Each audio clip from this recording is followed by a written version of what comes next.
Hello friends, welcome to Creative Medicine. In this lecture, we will learn about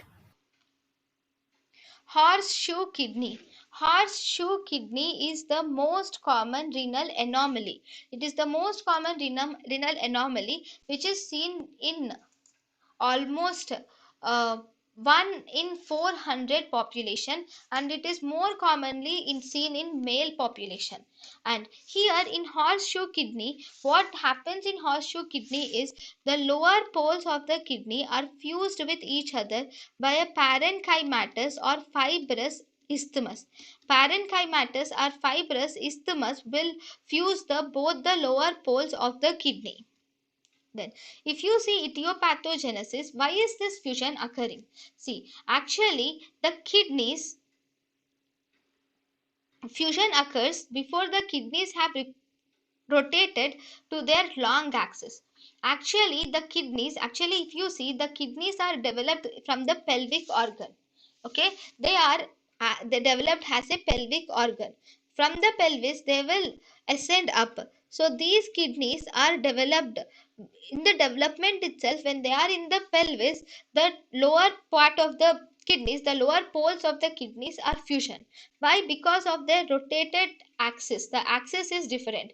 Actually, the axis of these masses are vertical axis, but actual kidney are actually a little oblique.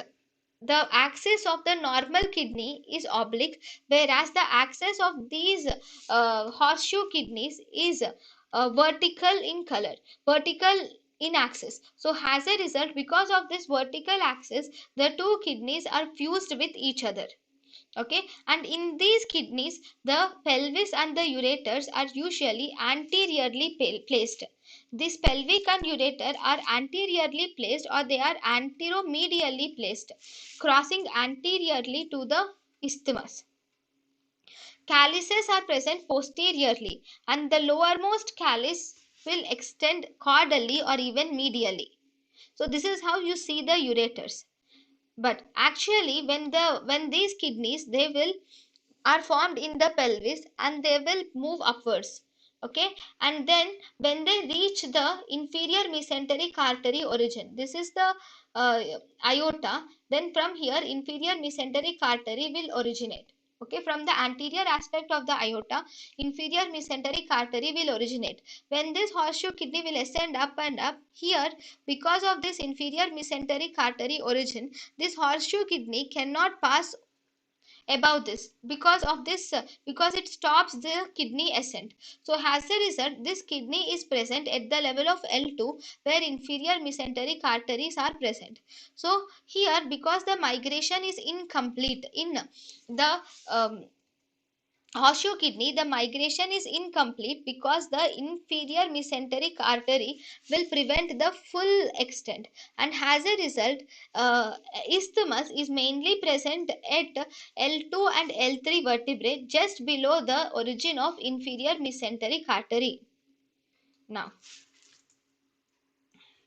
here, the in this, if you remember, the yeah, in this, if you see, the ureter is placed anteriorly.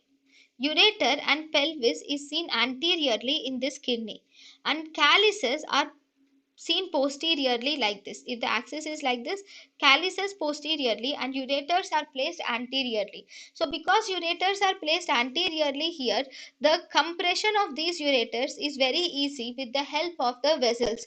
So uretary compression occurs easily. Uretary compression can occur because of anteriorly placed ureters, or it can be from the aberrant vessels. So whenever there is uretary compressions, this uretary compression will lead to hydronephrosis and infection in the patients. So because of this anteriorly placed ureter, or from the obstruction from aberrant vessels, it results in uretary compression, leading to hydronephrosis and infection.